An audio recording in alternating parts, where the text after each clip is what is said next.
up the kill and the fight. They got taken down. So no flash away into the hole. At wala na si Asset. A bit too low and kill rate. That would be a start. No time to talk. This is the final one, and I'm just saying I'm not playing. Take a walk. No time to talk. You've got a long way ahead. You better hear what I say and take a walk.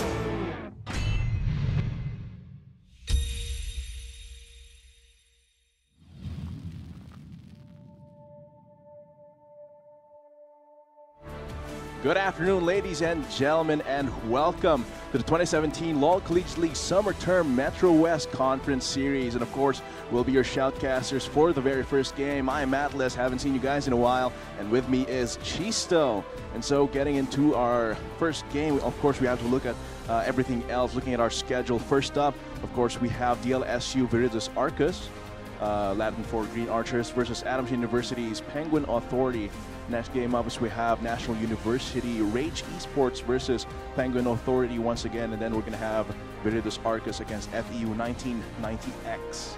Yeah, so for our first game of today, it's a very interesting match because for Adams University, they need to get a win in order to potentially be able to qualify for knockouts. As for DLSU, if they do win this next match, it will solidify their place in the top 4 that will head into the knockout stages. Definitely, and looking at the second half of our schedule, DLSU and Adamson have more games, so they really need to break their backs and try to get the victories for today if they want the best chance they have, because I believe if Adamson does not win the game today, then they are no longer in control of whether they get into top 4. Yeah, it's quite worrying. Yeah, Adamson really has to step up their game because over the past few weeks we've watched them play, but they really haven't been performing they haven't been performing very well. So they really need to step up today. Yeah, they haven't been showing the same authority that they've had in the previous term. So we'll be seeing how everything plays out. Everything starts here in the pick and ban phase. We're going to be playing in 7.20. Evelyn is enabled, but I don't think she'll be seeing play today. As for the bans, we've got the Rumble and the Singed ban against Shiro. As for Adamson, they're banning out Sejuani as well as the Kog'Maw. Lulu banned out against Adamson's as well. Yeah, so far pretty standard bans here, and with all these bans, I see Janna being up, and I won't be surprised if DLSU decide to instantly jump on that pick. Definitely. With Lulu banned out, one of the best users of Ardent Sensor, Janna will be a very good first pick here. We'll be seeing if Gaines will be locking in the Braum. I don't think it's going to be a Braum. I don't think it's going to be a Braum. He is a solid support. However, there are a lot of other more popular options, more consistent options for that role. So it seems like it will be the Janna. So there are still some Ardent Sensor users up for Adamson here. They can potentially jump on a Karma or onto a Taric. Let's just wait and Soraka, a lot of other healers as well, but seems like Taric will be the first pick up here for Adams University. We'll see completing their bot lane combo already with its Tristana. Heavy carry here for the late game if Adamson reaches that point. Could be the Caitlyn. It is also a very solid choice. Yeah, just Tristana or Caitlyn, whichever they go here, it's going to be a really good hyper carry for Adamson, and they lock in that Tristana, which they'll have exceptional damage to turrets here if they do get ahead and are able to siege down DLSU. As for the LSU, they'll be responding with the Gragas, probably going to go to the jungle here, as well as Comte picking up the Zaya here. As for Adu, they will lock in their jungler as well. So all the jungle and the bot lane are filled up for both of these teams. So it's going to be deciding on who to ban for the top lane and the mid lane. We'll be seeing if Jarvan gets through. I'm assuming that DLSU is right here is banning Gnar. Is not banning out the Jarvan because they are quite confident that they have a lot of disengage the Janna, the Gragas so far. We'll be seeing if Adamson picks it up, but they will be banning out the Talia from Spring as well as the Cho'Gath pickup from Gulpi. Yeah, and so far, looking at DLSU's draft here, they have a lot of safety in their picks. I mean, they have a lot of disengage with the Janna and Gragas, and of course, the Featherstorm from Zaya just gives her so much safety. It's another safety net, and it can snare multiple champions, so it's actually a lot of burst as well if she can pull off a very good Blade Caller. Adamson Will they be locking in the Trundle? Yeah, if they do lock in Trundle here, it means they'll be opting for a split push top laner. Yeah. Which is kind of weird for their comp because they pick Tarek, which is generally more of a Really want to 5v5 team fight with that. Have everyone be invincible and just wail on DLSU. But here, they're opting for a very strange composition here. As for DLSU, picking up the Cannon as their final pick here. As for Adamson, it is going to be the Cass. Yeah, Cassiopeia into Cinder. Interesting matchup here because I think... Oh, they haven't locked it in yet. Could be the Ori still. The Ori might be good, but again, if they're opting for the Trundle, it is a strange pickup. If they're opting for the Ori for those 5v5s with the Tarek, but it seems like they will be finalizing it with the Cassiopeia. Yeah, so back to your previous point about Trundle being a weird pick. I think Trundle is a very situational pick in the meta. You generally don't want to blind pick him. You want to pick him into tanks because that's what Trundle counters. And here, there's no tank except Gragas. Gopi will be leaning against that melee Trundle with really little ways to gap close other than the pillar and the speed boost from his domain.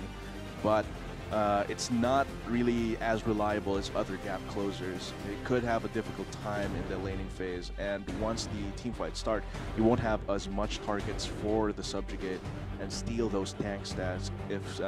And it might be problematic for them if they get kited out. Look at the disengage here, and if they are able to get past all of those knockbacks, they have the slicing maelstrom from Gopi waiting for them.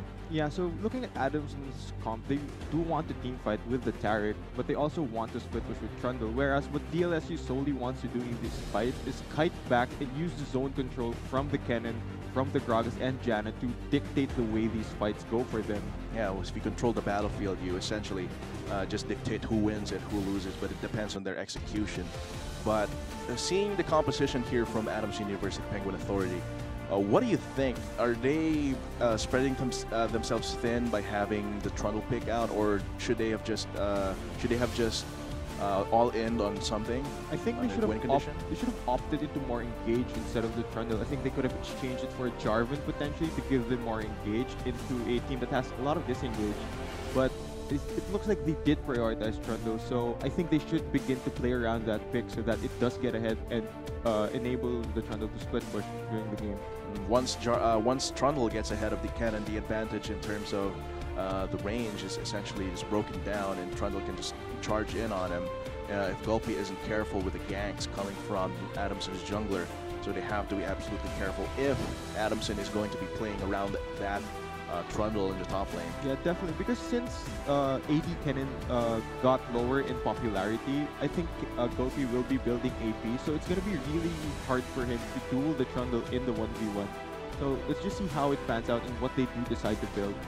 Yeah, I do think that AP Kennen, after the patches, a few patches ago, it is going to be a little less popular. The AP is going to be a little bit more efficient, actually, no, a lot more efficient in terms of how it fares, but of course, you have to adapt your build. It really depends on what the top lane, how the top lane will go, and how the junglers will actually control the snowballing and the gank coming from the other lanes. Let's head right into the game here. We'll see. Of course, this is DLSU Viridis Arcus versus Penguin Authority from Adamson University on the red side.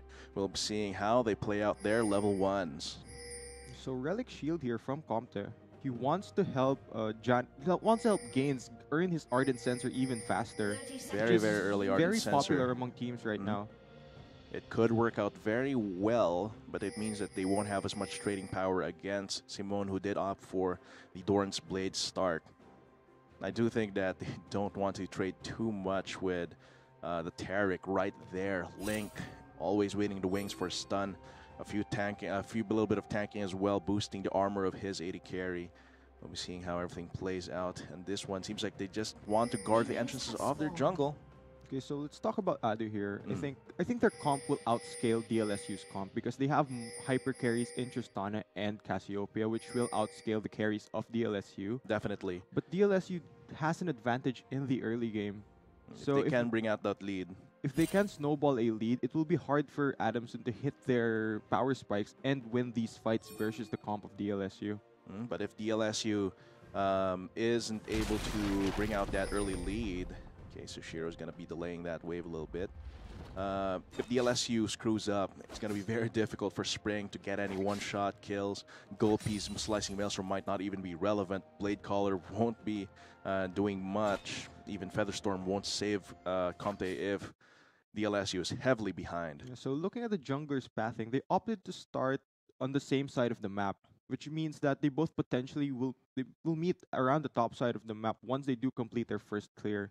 First clear. This could coincide with your hypothesis earlier that they might be focusing on bringing Shiro ahead for the split push and keeping Gulpy from overpowering him in that lane. Because as you see right now, Gulpy is starting to push out Shiro to his turret.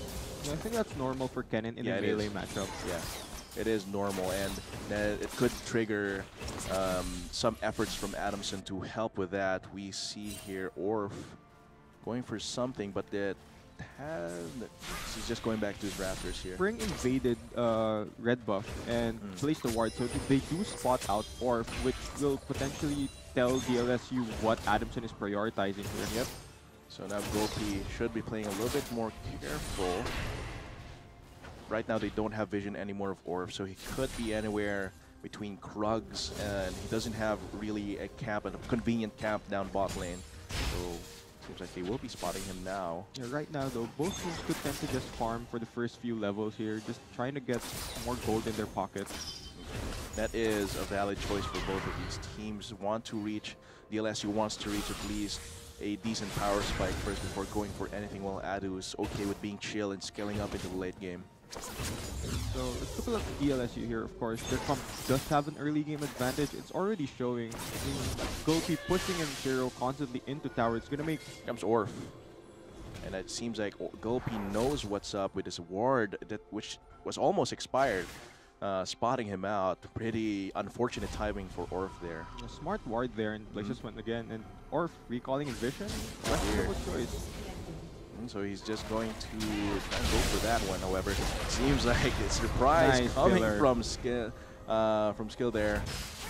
That was a nice pillar. Yeah, nice pillar denying any more combat from that one. Could have been rough for Adu if they overcommitted to that one. Seems like there's going to be a lot of fighting here. Simone being chucked now to half health from the Blade Caller.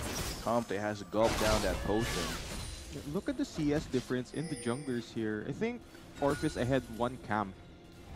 I think he opted to clear Raptors, whereas Skyfe didn't clear his Raptor camp. Yeah, he was opting for the less populated camps there, which would explain the discrepancy. Orf has completed Krugs as well as Raptors, so that could be the source. But in essence, I think the gold is still relatively similar. Yeah. So I'm definitely gonna opt into a more passive style here because they want to extend the game and give them more gold and more chances to win with their superior scale and comp. And there will be a point in this game where it will be super hard for DLSU to actually engage onto what is a Cassiopeia and a Taric. Well, that's gonna be rough. Skyfe here, looking for something against Orf. Orf just smites the wolf down there just to secure his camp, denying Skyfe a little bit of time and experience, but they do know where each other is. Gulpy uses his opportunity to give a little damage onto Shiro, but now Orf should be going their top side. Gulpy should be careful here unless he wants to get ganked hard. Yeah, Shiro actually not CSing that bad in this matchup. He's just around 10 CS behind. It looks like it will be even out. Oh, I think he's already dead. If he does have the flash here. But he's just dead. He was already dead once he overstayed, pushing out that wave against Shiro. And Shiro, I think, was able to actually freeze that wave by tanking it to actually CS pretty well. Just smart pathing there, or really proactive, looking for the first blood, and that's him a kill. Yeah, Gulpy, he had to be very careful. He knew from the get-go that Orf wanted to focus him.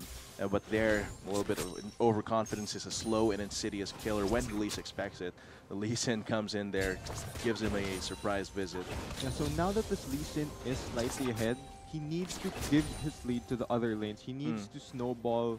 He needs to relieve pressure, because DLS's early game is still really good versus Adu's comp, and he really needs to be the bridge Adu needs towards the late game. A little bit of trade-off against Simone. Simone using that armor, but explosive shot not dealing enough to actually be super relevant. Simone gets chunked down to half health. Yeah, in the lane with Janna and Carrick, I don't think there's gonna be much kills unless a jungler affects it, because they both provide so much protection for the AD carries. They've got armor, they have shields, they have the knockups, everything just to survive in lane. And I think both Simone and Conte are satisfied with this kind of situation, especially Simone. Yeah, but you mentioned they have a lot of protection for their AD carries, but I actually think that supports dictate the lane less now in this meta. I mean, most supports now, all they do is put their cursor on their marksman and just cast their healer cast shield. Everything. It's really like how before people used to say, oh, supports, without supports, AD carries would be nothing, but now it's less dictated, as you said. Yeah, right now, AD carries dictate the lane more than the supports, as teams will rely on them for the DPS insight. So far, though, Gain's a little bit dangerous in terms of health. But, you know, as you said, this is going to be a very, very passive lane for both of them. Maybe a little bit of a few scuffles in terms of the trading just to harass each other. But so far, nothing has really happened. We'll see if Orf tries to go for something in either the bot lane or the mid lane. That is where his camps are leading him right now.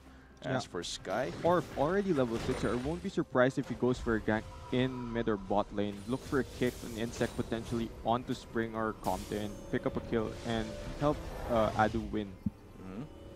The Dragon's Rage will be a very powerful tool here.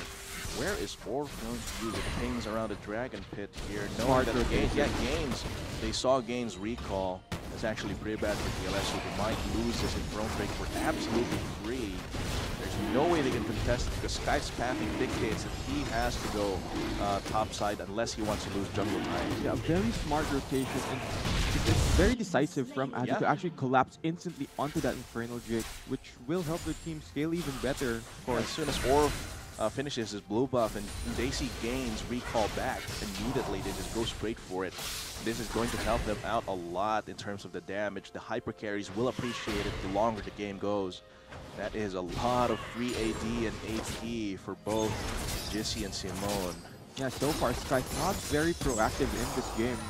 Unlike his previous games where he's really been dictating what DLSU does. Could be going for something, but on top side, he gets spotted out, and I don't think they want to risk something too hard and give Shiro a lead. So it's interesting to note here, Adu's bot lane hasn't reset yet, whereas DLSU has reset. Oh, TB coming down on bot side.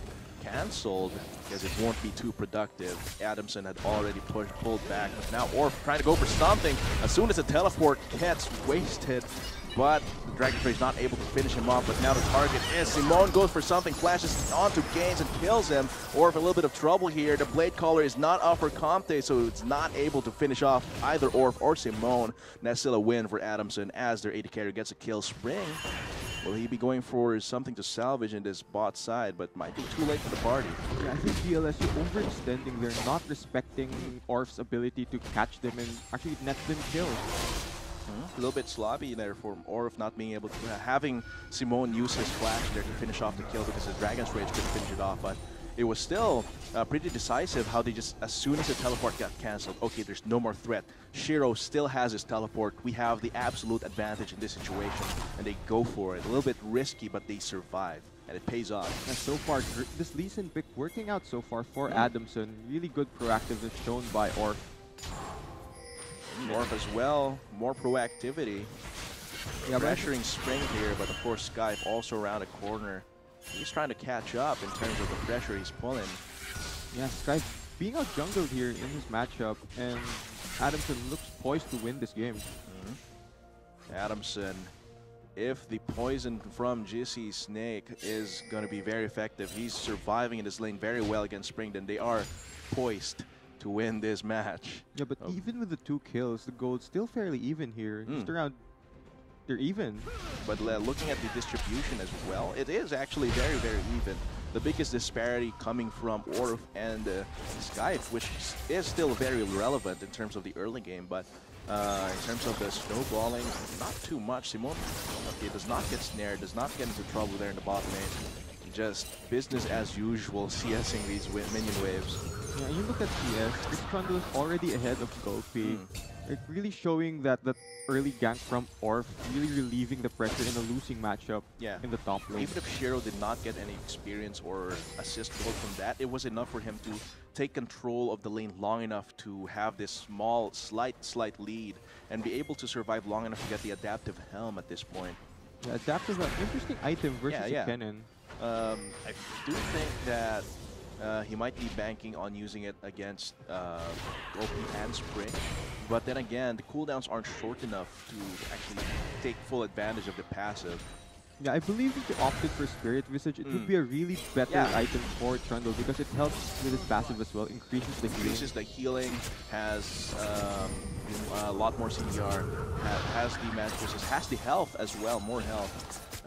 Being able to just duke it out against both Spring and Gulpy, and Skype as well has some decent magic damage. Actually, the only source of physical damage here is Comte.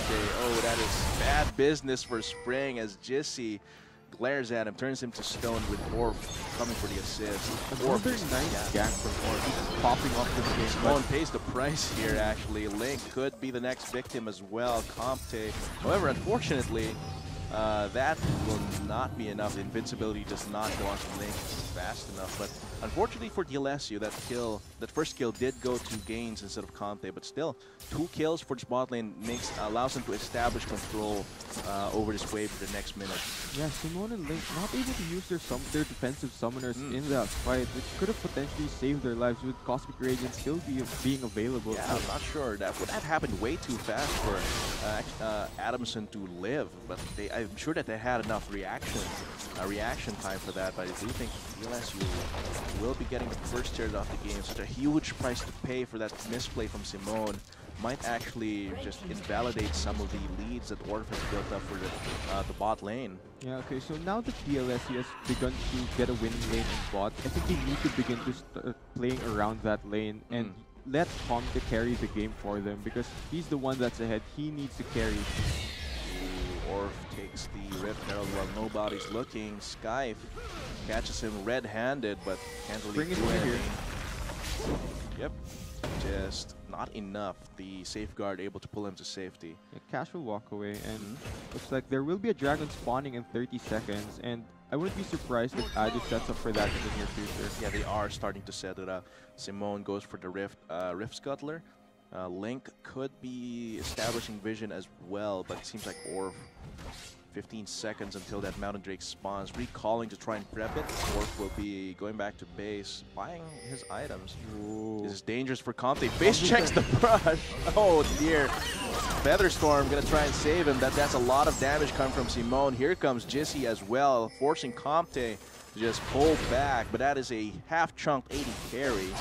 Yeah, maybe this gives Adamson the control over this Dragon Pit.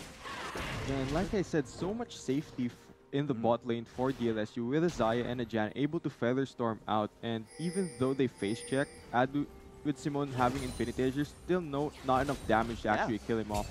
Warlord's Bloodlust, the shields coming from Gains, everything is just in place for DLSU's bot lane to survive, but now the Dragon Dance is still going on with both Skype and Orf hovering around the area, do not want to give a moment's notice of either team.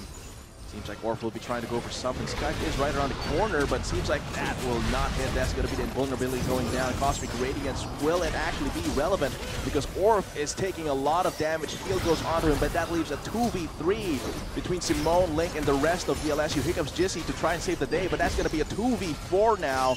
Oh dear, that is catastrophic for Adamson as Jissy arrives late to the party. Double kill, 302 for Comte. And a kill for Spring and the Mountain Drake. That is going to be huge. 3k gold lead plus the Mountain Drake. That is a substantial lead now. Yeah, smart play from DLSU, playing off of their win lane, and really good job of just kiting back in that fight because Simone and Link weren't able to do any damage to Comte and Gain. So that's the power. That's what really sealed the fight and netted them a Mountain Drake and potentially this mid tower. This could be another mid turret, and it's actually half health already, with Comte getting a lot of attack speed and AD from Eye of the Storm. That's just going to be a very quick. So let's break down what happened there. What went wrong for Adams and G-Stuff? I mean, with his fight, Orf is just out of it. He's chunked. He can't do anything. Even though he kicked Comte back. Jizzy is late as well. There's not enough damage to actually burst down Comte because he has so much security from the Jana. And also Ardent Sensor already completed. Just bust him in that fight. Yeah, oh man, if Jizzy reacted fast enough for that, like if he was 3 seconds, 4 seconds earlier, that could have been a lot different.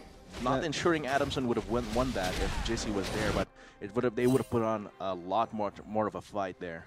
Yeah, see, now with Adu's mid tower being down, it really opens up the map, and now both teams have decided to rotate their dual lanes to the top lane and swap lanes and potentially take a top tower here and open up the map even more. But this is the Xayah here, Comte with a much bigger lead.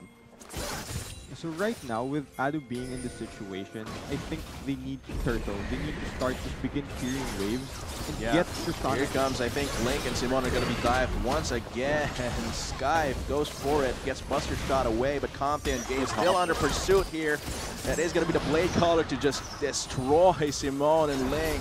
Will he survive? Definitely not, with Comte getting a double kill and the top tower being going to be secured very, very soon. Orf and Shiro will be trying to counter that with the Rift Herald summon on the bot side, leaving Gulpy to try and defend alone. I think this is going to be 2 towers for Adamson, but a huge lead for one of the big carries of DLSU. Yeah, Comte 100% kill participation here, really carrying DLSU in this game. And smart choice by DLSU to play off of their winning lane. It's really smart choice. Oh man, TP here coming from Shiro with the bot lane of Adamson incoming, but I think that's going to be a death sentence for Shiro as he gets CC'd down. But he has tank stats from the subjugate. He is a big man right now. Explosive shot does not finish off Sky, but they are able to push away the offense. Good job there, able to save the tower. Still a chunk down to half health, but what can you do? You take what you can get. Yeah, okay, so back to my previous point, I think Adamson has to begin to turtle here because they are behind. They need to get onto the bridge, onto the late game. They need Cassiopeia and Tristana to scale. Because at some point, they will outscale the comp of DLSU. As long as they're able to turtle, you don't need to try too hard and be proactive. Because eventually, the goal is just going to trickle up, and that is going to give a lot more power to these hyper carries. Yeah, what they have to do here is begin clearing waves, setting down vision, and preventing more deaths from happening. And they have to prevent DLSU from continuing a snowball here. Yeah, because right now, there's just nothing they can do versus the versus Jana Gragas. They really just can't engage properly. But eventually, they will be able to just auto-attack them down or Twin Fang them down with the power of your meat shields up front. DLSU, though, I don't think DLSU will be letting them have that opportunity. So it looks like both teams will just reset here, reset the waves, pick up more farm. So what DLSU wants to do in this situation is they want to pressure Adamson into potentially taking a fight with Baron. Because right now, Adamson cannot win a fight. So if DLSU properly sets up their waves, properly sets up their Baron vision, they can force Adamson to face check and take a fight. Or potentially take Baron. Yeah, combination of pressure, vision control, and dominance over the waves and the sieges could spur Adamson to try and go for a desperate move if DLSU tries and bait them the Baron dance rather. Could be very dangerous for Adamson if they fall for it. But right now they're just chill. But this could give DLSU a very good opportunity for this one. They're already setting up for it actually, laying down the vision, getting mid priority, pushing out the wave. So interesting to see how the next few minutes pan out with Baron being up. And of course, there is a Mountain Drake on the side of DLSU, which could help them take the Baron much faster Baron. 10% damage is no small amount, especially if you've got Fed 80 carry wailing on that epic monster. And an Ardent Sensor support as well, and the Eye of the Storm, as I said, increasing his AD by so much. And right now they're just pushing the waves, pressuring, forcing Adamson to respond to them. DLSU being very proactive, and I think Orf right now must be very disappointed after such a good effort in the early game, now that we've gone into mid-game. Yeah, I think the fight at bot lane really helped DLSU. This could be good for Adamson if they catch something, but Sky right around the corner, they get spotted out, of course, by those wards, and Orf has to pull away. So I think the fight at bot lane really evened out the lead of Adamson. They lost their lead because they lost the fight. I think It's really just momentum being shifted in DLSU's favor. yeah, I think DLSU is definitely the driver's seat for this game. It's like judo. You think Adamson has the momentum, but DLSU uses that against them and pulls back, and now they're in the lead. Smart analogy. Yeah. So it's just going to be DLSU right now controlling the wave, stealing the resources. Even the Krugs are not safe going in here, and they want that top turret. They want the gold. They want the map control. And everything's centering around these epic monsters right now. Mountain Drake going to be spawning, and we see Gains and Comte recalling to prepare for that. Gulpy as well right around the corner, maybe to guard that area of the map. Yeah, I think Adamson's going to be the first of his Mountain Drake here, and it's just the tankiest Drake. So if they take too long, then Skype and Comte are going to be able to catch up. Skype is right around the corner. Barrel ready. Body slam ready. Was it too early though? Gulpy goes in alone, but I think that's not enough to stop the Mountain Drake. He dashes away onto Spring, and now Spring's on the hunt. However, Adamson gets out of there clean. yeah, I think DLSU had a lapse in their focus there, Yeah. losing objective even though they're ahead in pressure. Really, really bad reset from them.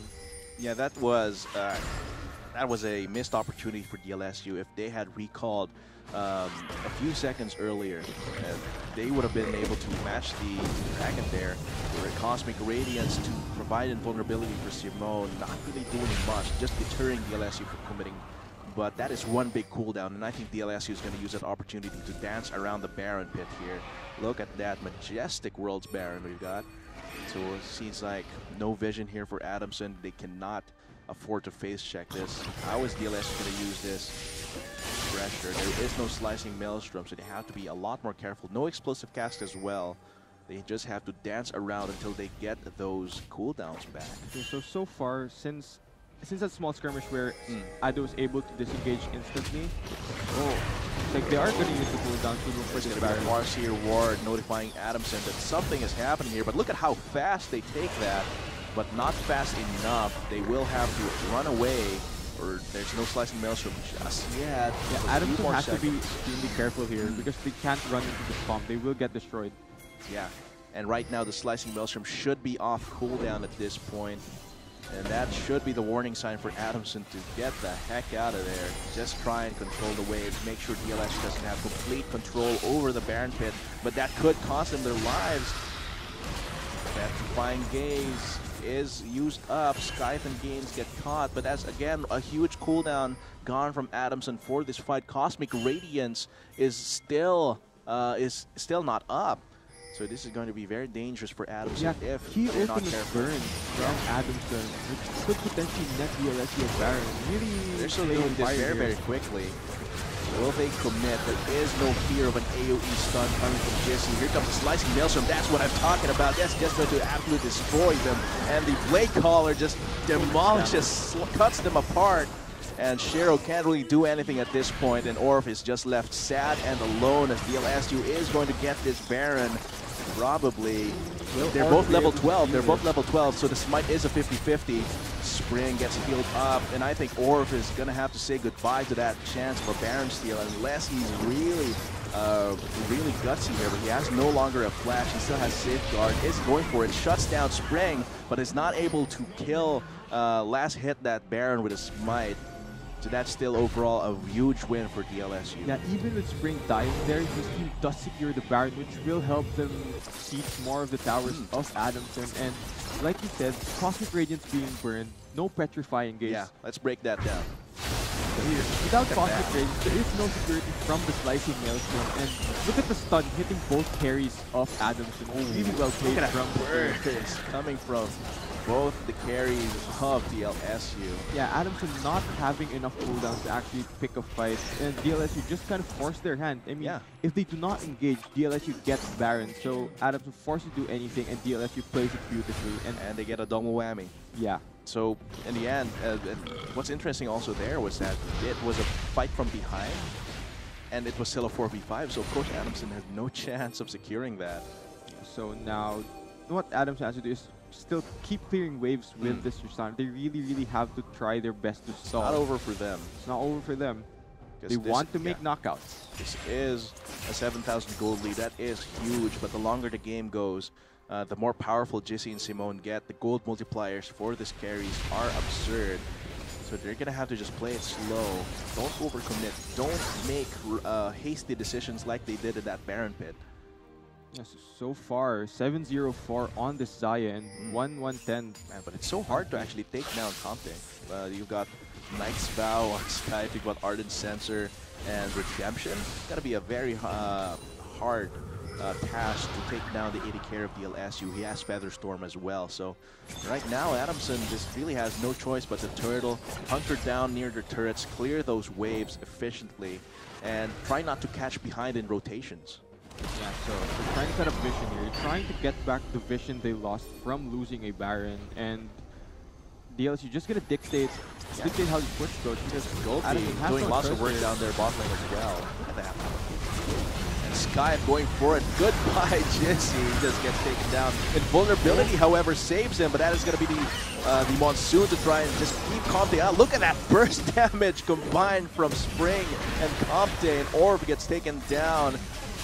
Gulpy is not able to catch on to Shiro, but it's still 4 members down for 0 against DLSU. They should get this inhibitor once the wave crashes into that turret. Yeah, DLSU flexing their muscles there, just going for an engage, and look at the damage coming out from Compton. Just destroys Adamson and crushes the fight. It might be the game here. Might still be the have game. Baron. Still have Baron. 10 seconds on Simone. I think they will try to get at least one Nexus Surf maybe, or they might just go to the top side. Or Infernal Drake is up in 20 seconds. Yep, they don't need to haste. They don't need to be too hasty. So let's look at this fight again. He gets knocked back by the cat, and even though Cosmic Radiance goes down, Compton still has Featherstorm, which will absolutely shred the carries of Look at that. Adamson. Placed perfectly. Another nice stun from Spring. Yeah. Lines them all up for the cone of Featherstorm into the Blade Caller.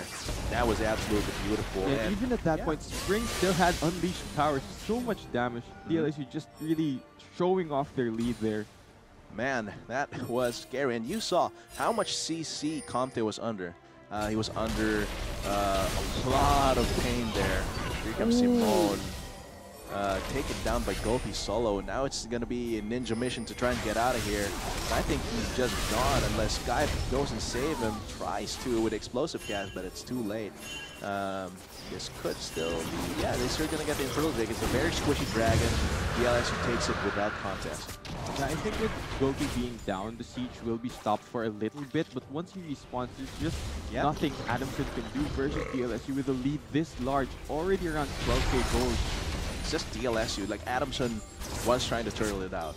Yeah. But DLSU just pulls him out of their shell with Skype just going in fearlessly with a body slam.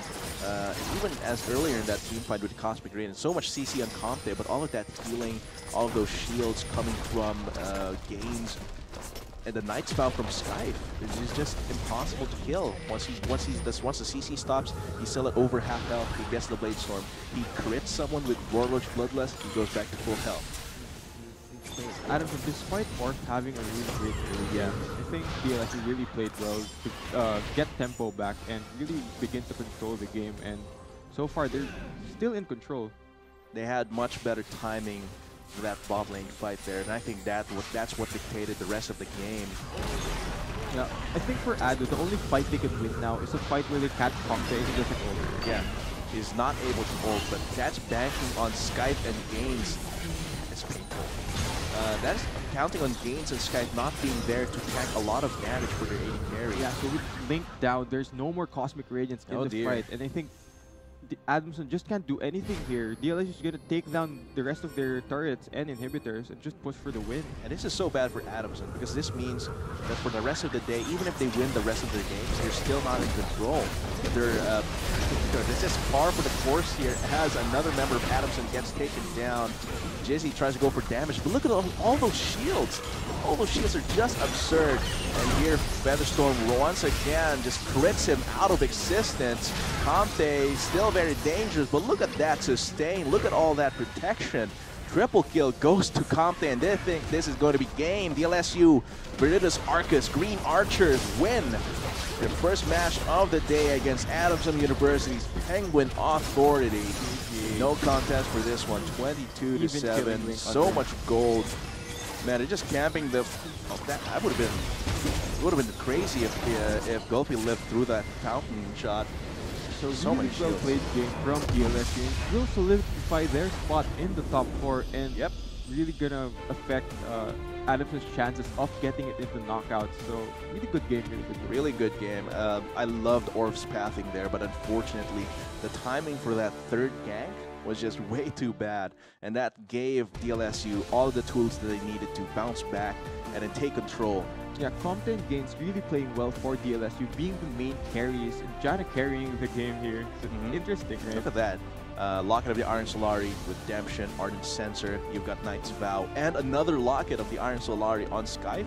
Comte has 0 deaths. Yeah. And that's because of all the support he gets from the rest of his team. And of course, yeah, that was DLSU just playing to their comp strength. Yeah, look at the damage. While in the end, Simone was not able to deal enough damage to really matter there. Not able to reach that late game scaling hyper carry. Yeah, I mean, Orf really needed to be the bridge, but he did do his job. But one misplayed he was gank getting there. Yeah, one misplayed gank, and then their lead is just gone, and DLSU just dictates the rest of the game. Very unfortunate, but of course that was just the first game we have for today. We have 5 more waiting for you in the 2017 LOL Collegiate League Summer Term Metro West Conference Series. We've been your shoutcasters for that first game. I'm Atlas. With me was Chisto. We'll be back for the second game after the break. Will they commit? There is no fear of an AoE stun coming from Jesse. Here comes a slicing maelstrom. That's what I'm talking about. That's just going to absolutely destroy them. And the Blade Caller just demolishes, cuts them apart. And Shiro can't really do anything at this point. And Orf is just left sad and alone. Now the LCL. Sky going for it. Goodbye, Jesse. He just gets taken down. Invulnerability, however, saves him. But that is going to be the Monsoon to try and just keep Comte out. Look at that burst damage combined from Spring and Comte, and Orb gets taken down. Gulpy is not able to catch on to Shiro, but it's still 4 men par for the course here as another member of Adamson gets taken down. Jizzy tries to go for damage, but look at all those shields. All those shields are just absurd. And here, Featherstorm once again just crits him out of existence. Comte still very dangerous, but look at that sustain. Look at all that protection. Triple kill goes to Comte, and they think this is going to be game. DLSU, Veritas Arcus, Green Archers win their first match of the day against Adamson University's Penguin Authority. No contest for this one, 22-7. So much gold. Man, they're just camping the. That would have been crazy if Gulpy lived through that fountain shot. So many well played games from DLSU will solidify their spot in the top 4.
Not enough Garena shells to buy the latest League of Legends skin? On sale now? Get shells anytime, anywhere with your Globe or Touch mobile number. Go to gamer.com.ph and sign up with your mobile number and enter the verification code you will receive via SMS.